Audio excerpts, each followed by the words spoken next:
Hello, you wonderful people, and welcome to another episode of Not Too Comic Book. This being a show, we talk about TV shows that are adaptations of comic books. For today's episode, I'm going to talk about episode 3 of Hellbound. A great episode. A lot of really interesting things went down in this episode, so let's break it down. Well, first and foremost, we're picking up immediately where the last episode left off with. We had Junja being prepared for her public execution. Obviously, they're making their announcements around saying, what this is all about. And so our executioners make their appearance. And also it kind of goes back to something I brought up in episode 1. I was wondering whether or not they always have to do. I guess they choose their own exit. I don't know. Part of me was wondering if there was some reason why they picked the perspective entrances they do. Because they kind of busted through the front door, but then when they left, they kind of chose an opening. That's why I almost feel like maybe there's something to it, but maybe not. Maybe that's just me reading. That was probably me reading too much into it, but I was just wondering why they specifically chose the entrances that they choose. But they came in and they did their work. And you just that's the thing of what her circumstances are, and you just you feel it's just heartbreaking to see.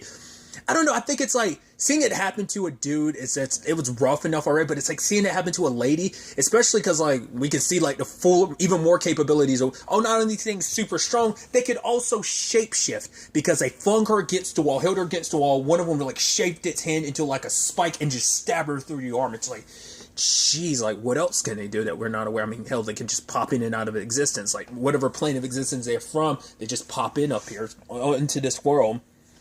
But everyone was completely frozen. No one did anything. Even the guys that are supposed to be with the heavy artillery, the only one who actually moved was Kyung-hoon. He's actually went to work, laid in some bullets, but one of them just smacked him around like it was nothing, and they just ripped into Junja. And obviously everyone, nobody's just copacetic about it. Everyone's just either looking down, shrieking in terror. Even the VIPs are kind of freaked out. And so the moment that was done and they did their work, everyone, they just jumped and teleported away. And everyone that jumped in fear, because even the VIPs were oh my God. But then everyone got down and started kneeling towards Junja's corpse. And obviously one of the people doing that is Yumpio. Because I thought that was him last episode. I couldn't, he looked a little different in that scene than he normally does, but maybe because he looked crazy and a little deranged and all about it, that it just, because he's normally calm, cool, and collected. So I just didn't, I thought that was him last episode, that he was the one that was spilling the beans. I thought that was him, I just wasn't for sure. It looked like it was him. I don't know, I guess because the crazy look in his eyes, he looked. But I should have figured as much, because I kind of laid it on that it definitely was him. I wasn't sure. That's why I didn't say anything last episode, because I was am I mistaking him from a different character? That's kind of fucked up if I did, So that's why I didn't say anything. But it's yeah, I wonder how long has he been a part of this? It could be that he's only recently become a part of this, or was he a part of New Truth even before now? There's different people in different lanes and facets of probably society that were a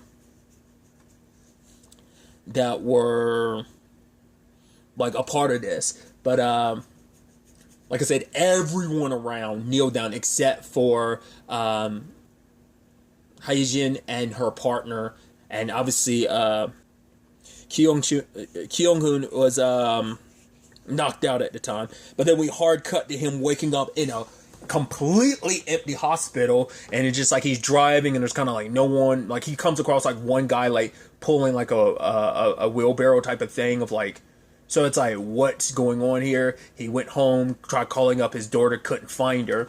He shows a police station completely empty, turns on the TV, and basically Jinsu is getting interviewed about everything, and it's right, how do we handle this current predicament? Because it turns out the news has covered him beforehand. He's done heroic things where, hey, he's talked down a deranged person holding someone hostage, or he went into a burning building. Now a lot of context to that adds more fuel to understanding Jinsu's situation now that we get information for the rest of the episode. But essentially on the television he was preaching right, I've been telling you guys this for 10 whole years and none of you have been listening to me. That basically all of the reason why it's happening now isn't the question you should be ask. It's like, why hasn't it been happening sooner? Basically, God has been sending us signs about what he wants, but we haven't been listening, so he had to make sure it's a sign that we will listen to. Because it's like, oh yeah, the obvious truth is that God wants us to be good, but it's like, he's like, that obvious truth, something that you claim is so obvious, we've been ignoring since the beginning of humanity. About, like, you know, because he talked about, like, a play, like, not allow, like, fear making you do nothing in fear of, like, oh, like, I'm not going to do anything because I don't know what I do that might be considered a sin, so I'm not going to do anything. It's like, that's not the way to handle this either. But for him, it's just like, live a righteous life and do what, like, because, you know, it's like, he's basically saying we make excuses. We all know the difference between what is wrong and what is right, but we like, the fact is, we were given the choice, and he said that in itself is a terrible thing, because we are given the option to do terrible, you know. So, but it's like, if we kind of removed that choice and just did what was right, we wouldn't have to worry about it, you know. That's at least his perspective on it. So it's like, it's interesting getting all this insight to him, and just like how, like, worked up he's getting about it. But like, he moves his camera, and in that moment, Kyung-hun had saw that his daughter's jacket, because he had found out, watching the footage, he saw that it was definitely his daughter at the crime scene. He recognized her, even though her face wasn't there. I think it's interesting because I think Jinsu must not have been on the camera, but his daughter was. And it's like, right, like, it had to be you that put her up to this. Like, because no one was going to really look at the evidence too clearly, because at the time they thought it was one of the executioners that killed the dude. So no one was really looking that hard in it. But now he knows the truth, knowing that Jinsu, like, could manipulate his daughter. So he tries to go to Jinsu's place, and everyone out there is like, whoa, where are you going? Because basically, Skull Mask dude blasted him, as well as Heijin and her partner, for like, oh, you guys, like, when everyone was bowing down, those two were standing up, and Kyoto was the one attacking. It's like, oh, like, how dare you? Like, let's put them on blast, you know. So, which leads to the tragedies later on, because Hyejin knew what this meant, so she tried to, like, book tickets to Canada. She tried to get her and her mom out of there, which I completely forgot to talk about last episode, about her mom dying from cancer, because her mom was more okay with death, because she's like, right, like, we all die at some point in time. At least she's like, I get to die in the comfort of, like, you know, peacefully. And you're like, God, now that me bringing that up too is so tragically ironic, that statement. It's like, nope, I guess it was foreshadowing the tragedy of it being like, nope, you're not going to have the peaceful death that you kind of want to.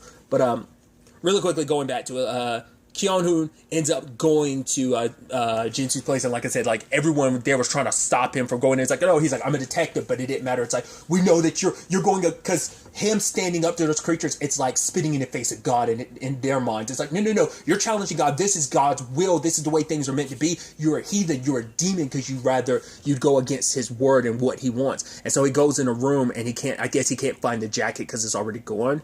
Or just whatever the case may be, he's just frustrated because, like, Jinsu isn't there, so he's leaving. But while he's leaving, they immediately attack him and gang up on him. Luckily, Jinsu called his phone, and everyone's like, whoa, it's Jeong Jisoo, he's calling. And it's just like, right, and all he had to do was hold up, and he's like, all right, guys, I need you to leave Kyung-hoon alone. I need to talk to him privately, so please let him go. And they're like, oh yeah, sure thing, chairman. And they just let him go. So he ends up being like, yeah, I'm going to show you my address. I'm going to give you an address. Come there, and you'll get to see your daughter, Hee-hyun, as well. At the same time, Hee-jin had that thing she got from that, I think she got it last episode, that envelope. Yeah, she definitely got it, like, near the end of last episode. And she finally opens it, and it turns out that Jinsu saw the angel 20 years ago, which at first I was like, wait, does that mean everything is complete and other BS in a sense? But I was like, if that's the case, because at first I thought, like, okay, he claimed that he saw the angel because he's crazy, and that basically he's been perpetuating this thing the entire time, taking advantage of this, making it seem like he knows what's what. Once again, like, the episode explains that not being the case, but that was my initial thought, like, oh, wait, you know, Wasn't too far off about everything kind of being BS, but that's what I thought initially. And then it's like, Hyejin thought like, no, I need to bring this to like everyone at the firm, and she tried to go there like with her mom because she wanted her mom to pack up as quickly as possible. But when they got there, the firm was trashed, and her partner in all this, like, he was brutally attacked. He was like, we gotta let this go, just let it go. It's like, and so she tried to get back to her mom, but by the time she got out, her mom was being attacked by arrowheads, and they beat her down, and they beat Hyejin down too, but they killed her mom. I'm like, dude, like, come on. I'm like, it's so infuriatingly effed up that so many people are just completely swayed. But once again, seeing is believing. So it's like, when you see something you can't explain, like, you can easily, like, sway a cult. Like, he's already proven himself. He's the sweet talker that he is. He seems like the only one who has all the answers, especially because he's been preaching this for like 10 plus years. It adds more validity when all this stuff. And now it's publicized. And I brought that up last episode, that the aftermath of like, Junja's death was going to be what opens the floodgates. It's because it's getting mass media coverage. Of course, it was going to rock, South Korea. Probably not just Seoul, but South Korea as a whole, I think. But just like the entire country, but definitely the entire city was going to be rocked by this revelation. And so, she luckily was banged up, but not too banged up. So luckily she was able to call an ambulance. I thought that, maybe that's just me. I think that's a little harsh that like her mom is being taken in the back and they're like, no, you have to sign these forms. Like, it just seemed like there was maybe it's just like in the medical world, you just have to have the disattachment. But I'm like, you'd think you'd want her just to at least be there. I guess it's like, I don't know. It just seemed kind of just cold, like not just her, like the one being like, no, you have to sign the paper forms first. But I'm just like, that seems weird considering the condition her mom's in.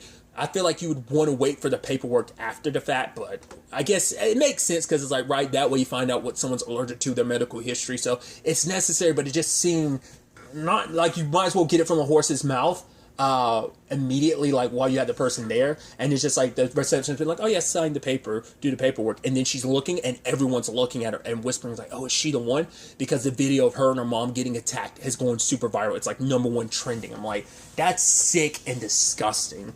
That happens. It's like, it's heartbreaking. And so she ends up leaving because it inspires her like, no, I need to get answers. So she visits the pastor who sent her the information. The problem is, though, sadly, Jinsu had gotten to him beforehand. Like, if she had been able to get to him a couple days ago, who knows? But she only recently got this stuff because hopefully, like, her partner and all that, like, at the farm wasn't holding on for that too long. He was just like, oh yeah, you also got this. Like, I think it showed up that day, but apparently Jinsu had already visited him like a couple of days beforehand. But he plays the audio about the guy seeing the angel. And at the same time this is all happening, Kyung-hoon shows up and gets the answers from Jinsu himself. So the parallels were back and forth a little bit. But basically we find out that he was told 20 years ago that he was going to die in 20 years. And you're like, wait, that's what I was immediately like, wait, why do you get 20 years while everyone else gets 5 days? I was like, what does that mean? And even Kyung-hoon was like, oh, what did you do? He's like, I bet you did nothing. I bet you stole. And he's like, no, I did the best thing I could. Like, I never stole anything. I never hurt anyone's feelings. I never hurt anyone. So it's like, so once again, this entire new truth thing is 100% bullshit he made up. Because at the end of the day, he has no idea why these things do what they do, why they pick the people they do. It's just, it picks you and you're dead. And so he did all this because he tries to justify it by being like, if the world knew the truth, that there's no rhyme or reason for this, then society would break down. The entire world would break down because people would lose their mind being like, what if I'm next? You live in your entire fear to some extent in, worried and panic, like, oh, what if it's going to be me? But that's also the point. He wanted people to feel the fear that he's living 20 years knowing you already know your death is coming, that fear of knowing nothing you can do to change it. And that's what I meant by earlier, it adds interesting context when you're finding out he approached every situation not worried because he knows when he was supposed to die and be bound for hell. Now the question is if you killed someone before then, what happens then? They still probably come for your body and it's oh, you might be dead but your soul's still here, so we're still going to vapor. Because I think that's why he was so fearless and not worried about death, in a situation of oh, I'm going to stop this crazy gunman and like even hug him at the end, even go into a burning building, because he already knew, I'm gonna die 20 years. Like, I know where my death is. I know the exact day of my death. I know the exact time. But also, he was trying so hard to do good. It's like, right, like if I do enough good deeds, maybe I can turn the tides and maybe I don't have to go. Like, I think there's an element of that too. So, in his own twisted notion, he's on some like Ozymandias thing of like, oh yeah, I'm trying to help the world in a very twisted way. Like, I'm going about saving the world, you know, because like Ozymandias kind of had this thought like, right, I'm stopping nuclear war type of situation by having the entire tragedy happen that kind of united the world. This is supposed to be a tragedy that unites the world by stating some stipulations that as long as you're not a terrible person, you know, because he was even telling the police, like, you need to, like, prosecutors and police, you need to work together with people because we don't know what anyone did. So that also puts it out there, what did Zhu Zhang actually do? You know, the first guy might have been a bad guy. Once again, we know that Yu and Hee-young ended up being the ones that killed the guy that killed her mother. So, oh God, it's so, that ending is actually like heartbreaking, just in totality, because like you have Hee-jin going to the pastor like, oh, can you make a copy? And immediately deletes you. You're like, what the? Oh God, what are you getting out of this? Jinsu promised Jeongcheo that once it's all said and done, he'll become the new leader of New Truth. And so he's like, yeah, like, oh, like I'll be the head of what is literally going to be the most powerful religion in religious group in the world. And so he's like, oh, I'd never get my hands dirty. So he brought the arrowheads and they beat her to death, dude. It's like, that's heartbreaking. And then at the end, we see her body just tossed aside on the rocks. It's like, because she's also the last person to know the truth. Like, Kyung-hun has to be the one who knows the truth, because it's like, right. So Jinsu's thing is like, right, you can do one of two things. You can show the world what happened to me, and if that happens, the world's gonna be like, wait, if he dies, then there's no hope for any of us. So what's the point? Like, oh, blah, blah, blah, blah. It changes things like once the truth is out there. So you can do that, but then you'd go home to your daughter who's waiting for you, and you can arrest her for murder, and you get to keep the order in this world that you want. Or you can hide the remains of my body and let the world never find out what happened to me, and you take control of the narrative. You continue for the rest of your life holding this secret, knowing that the entire New Truth religion is based on BS, and no one's knowledge is there a rhyme or reason why these things are coming here and why they're doing what they're doing to people. So I was like, that's a hella interesting twist. I figured it was BS to some extent, but I didn't expect, like, for one, to be like, oh, no. I've had a ticking clock above my head for the past 20 years. I didn't expect it. Because once again, why did he get to 20 years? I mean, because he went off and committed other sins in the process. Because he even admitted to Kyung-hun that, like, oh, I didn't need to bring your daughter into it, but I did because I was inspired by what you said. It's like, oh yeah, God gives us like our autonomy, right? So I think the whole point was to it's like, right, for the first time, kind of make his own choices and make his choices not necessarily out of fear, but also give Hyung the same option. But I think also it would all end in this result. It all works out this way because she made her, not only did I make my choice, she made her choice. She could have walked away at any point in time. She could have followed the doctrine and kind of chose the right thing instead of the wrong thing. So she put herself in this position, now put her dad in this position, but still it's like, and then just, it's like, it sucks because I'm like, you didn't do anything before, but you have done things now. You manipulated. You've co-signed. Like, you're the reason why so much death and terrible stuff is happening. Because, like, the Arrowheads will continue to be the rambunctious group that they are because they treat themselves as vigilantes. Like, they're doing right. When they murdered an old lady with cancer, murdered an innocent lawyer that was just trying to do the right thing. You know, so it's just like, I mean, hell, even they know it's BS. Or at the very least, maybe the justification is that Jeongcheo was like, oh, Jinsu asked you guys to do this. Or at least Jinsu was like, yeah, if whatever Jeongcheo says to do it. Like, he's the new leader. He's taking, like, I don't know. because I'm curious, like, what they say. Like, maybe they make the argument, like, oh, Jinsu is still alive. He's just out now. Like, he just stopped making public appearances type of thing. So maybe that's just because, like, no one's going to ask questions about that. But like I said, the only people who know the truth are, like, one, the last person that knows the truth is dead. One buried the truth so it can never be found. Because she had the evidence on her, so that was probably destroyed. But Kyung Hoon would never tell anyone because, you know, he wants to. And when he gets back home, he, like, is crying, and his daughter hugs him, and she's patting, and she has this, like, very, like, blank expression on her face. So I don't know whether it's, like, the realization of, like, wait, Jinsu, like, lied and manipulated me. Like, wait, this is what's happening. Like, the realization of, well, not regretting what she did. Or, like, I'm curious what all, because all we got was her dad being in front of her crying. So I'm assuming he told her everything. So, or maybe he didn't. Or maybe Jinsu let her know the truth about what was going on. So it's hard to say. We'll have to wait to see. I think it's so fascinating because, for one, I didn't realize this show was only 6 episodes, so we're already halfway through. But also, like, man, that in itself could be a finale all on its own. Like, that could have been a season finale stinger. Like, but to know, like, wait, so where the hell does the next 3 episodes take us? Because we cut to this sometime later, and there's statues made of the executioners, and it's like, yeah, the new truth have expanded, and they are kind of like probably like the focal go-to religion now, and so they have a lot more power and prestige and position, and the only one who could technically unravel all that is Kyung-gun. But the question is, like, would he ever do that now? Because, like, that means everything that Arrowheads do going forward because of the new truth, that those sins lay on his shoulders too, you know? So, especially, once again, there's the giant mystery of, well, what does this mean for, like, you know, because once again, we still have no idea why these things are doing what they're doing, why they target who they target, why they pick the people that they pick. So there's still so many questions in that department.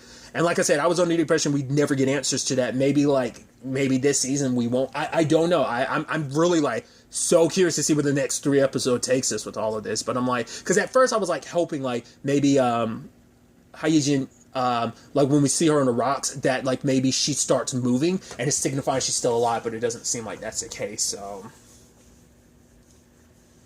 it's definitely going to be fascinating to see what the next 3 episodes has in store for us. But really, that's all I wanted to talk about. Till the next time we meet, be happy, be safe, live life to the fullest, and enjoy it. Good day and goodbye.